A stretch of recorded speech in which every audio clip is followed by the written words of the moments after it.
बच्चों आज हम जो पोएम शुरू करने वाले हैं उसका नाम है the duck and the kangaroo. एक बहुत ही अजीब सी कहानी है, कहानी थोड़ी है, ये तो कविता है। और एक कविता किसके बारे में है? एक बतख और एक कंगारू के बारे में। तो चलो करते हैं इस कविता की शुरुआत। Said the duck to the kangaroo, तो डक ने, बतख ने कंगारू से कहा, good gracious how you hop. Good gracious मतलब बच्चों एक तरह का भाव है, यानी कि वाह। तो डक क्या बोल रही है? वाह, तुम किस प्रकार से हॉप करते हो, फुदकते हो, कूदते हो। Over the fields and the waters too, fields पर, मैदानों में और पानी पे भी तुम किस प्रकार से कूदते हो। As if you never would stop, जैसे कि तुम कभी नहीं रुकोगे। My life is a bore in this nasty pool, मेरा जो जीवन है, तो डक क्या बोल रही है कि भाई मेरा जो जीवन है वो बहुत उबाऊ है इस खराब से पॉन्ड में, तालाब में। And I long to go out in the world beyond, और मैं लॉन्ग करती हूँ, मतलब मेरी इच्छा है कि मैं इस पॉन्ड से के बाहर की दुनिया में जाऊँ।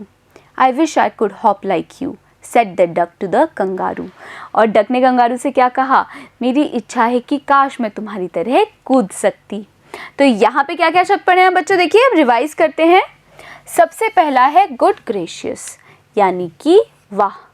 फिर है हॉप, हॉप यानी कि फुदकना। फिर आता है नास्टी, नास्टी यानी कि खराब। Please give me a ride on your back, said the duck to the kangaroo. तो डक ने कंगारू से कहा कि तुम मुझे अपनी पीठ पर सवारी करने दो। I would sit quite still and say nothing but quack the whole of the day, long day through। तो क्या बोल रही है डक कि मैं बैठी रहूंगी काफ़ी स्टिल, यानी कि बिल्कुल शांत बैठी रहूंगी, एंड से नथिंग बट क्वैक, और क्वैक करने के अलावा मैं कुछ नहीं करूंगी। तो बच्चों डक किस प्रकार की आवाज़ करती है? क्वैक क्वैक करती है कि नहीं?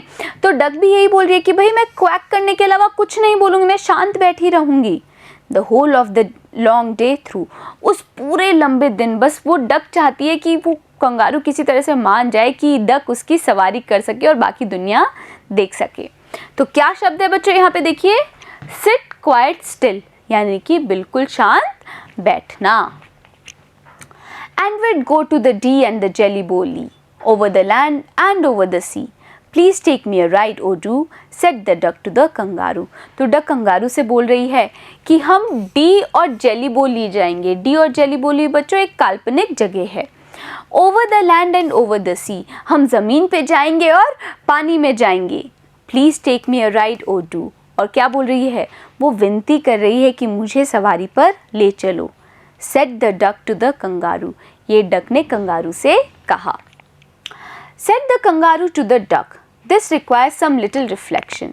Perhaps on the whole it might bring me luck. तो अब कंगारू ने डक से कहा कि इस चीज़ के बारे में थोड़ा रिफ्लेक्शन करना होगा, चिंतन करना होगा, शायद ये मेरे लिए कुछ किस्मत ले आए। And there seems but one objection, पर इस चीज़ में एक ऑब्जेक्शन है, आपत्ति है। Which is if you let me speak so bold, और वो आपत्ति क्या है? अगर तुम मुझे बोलने दोगी तो मैं बता सकूंगा। तो यहाँ पे हमने क्या पढ़ा है बच्चों? रिफ्लेक्शन। रिफ्लेक्शन का मतलब यहाँ पर इस कविता में क्या है? चिंतन। Your feet are unpleasantly wet and cold and would probably give me the rheumatiz। तो क्या बोल रहा है कंगारू कि भाई तुम्हारे जो पैर है वो अनप्लेजेंटली, अप्रिय रूप से गीले और ठंडे हैं, और प्रोबेबली, शायद वो मुझे रूमाटिस दे दे, यानी गठिए का रोग दे दे। सेड द कंगारू, ये बात बोली कंगारू ने। तो क्या शब्द है बच्चों यहाँ पे? देखिए दो शब्द हैं। पहला है प्रोबेबली, प्रोबेबली यानी कि संभवतः, और रूमाटिस यानी कि गठिए का रोग।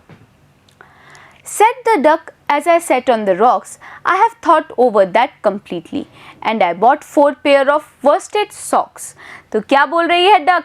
भाई उसने कंगारू की बात तो सुनी है कि कंगारू को चिंता हो रही है कि उसको गठिए का रोग ना हो जाए डक के गीले और ठंडे पैरों से।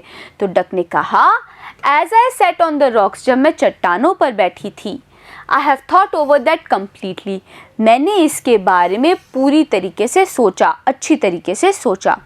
And I bought 4 pairs of worsted socks, और इसी कारण से मैं लेके आई 4 पेयर worsted socks, यानी कि गरम जुराबें, which fit my web feet neatly, जो कि अच्छे से मेरे वेब फीट यानी कि जालीदार पैरों को कवर कर लेते हैं। And to keep out the cold I have, और इससे क्या होगा भाई, ठंड भी जो है वो दूर रहेगी। तो यहाँ पे क्या मीनिंग्स है बच्चों, देखिए पहला है वर्स्टेड सॉक्स, गरम जुराबे, और फिर है वेब फीट यानी कि जालीदार पैर। Bought a cloak and every day a cigar I smoke, all to follow my own dear true love of a kangaroo. तो क्या बोल रही है वो जो डक है, वो बोल रही है कि भाई मेरे पैरों के लिए तो मैं गर्म मोजे ले आई, और अपने लिए मैं एक क्लोक ले आई, मुझे ठंड से बचाने के लिए एक लबादा ले आई, ताकि क्या हो, and every day a cigar I smoke, वो बोल रही है कि अब मैं रोज़ एक सिगार स्मोक करूँगी, एक सिगार जलाऊंगी। And all to follow my own dear true love of kangaroo, और मैं क्या करूँगी, तुम्हें फॉलो करूँगी। तो यहाँ पे क्या पढ़ा हमने, क्लोक, क्लोक यानी कि लबादा।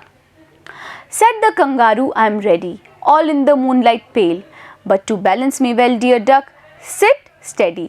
तो कंगारू बोल रहा है कि मैं तैयार हूँ, यानी कि अब कंगारू तैयार हो गया कि डक उसकी पीठ पर बैठे और क्या करे, वो लोग जाएं।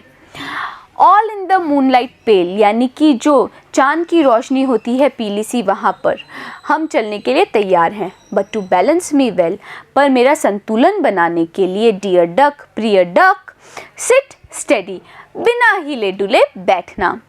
And quite at the end of my tail, और बिल्कुल चुपचाप बैठना मेरी पूंछ के सिरे पर। So away they went with a hop and bound, और इसी प्रकार से वो उछल के कूद के चले गए। तो क्या शब्द है यहाँ पे देखिए, स्टेडी यानी कि बिना हिले डुले। And they hop the whole world 3 times round, और इन दोनों ने यानी डक और कंगारू ने इस पूरी दुनिया का 3 बार चक्कर कूद कर लगाया। And who so happy oh who as the duck and the kangaroo, और बच्चों कौन इतना खुश रहेगा जितना कि वो डक और कंगारू, यानी कि भ्रमण करते हुए इतनी खुशी मिलती है ना, बस उसी प्रकार की खुशी, उतना खुश कौन रह सकता है। तो प्यारी लगी ना बच्चों आपको ये पोयम। अब मिलेंगे अगले वीडियो में और करेंगे इस पोयम के क्वेश्चन आंसर्स। बने रहिएगा मेरे साथ, मिलते हैं अगले वीडियो में।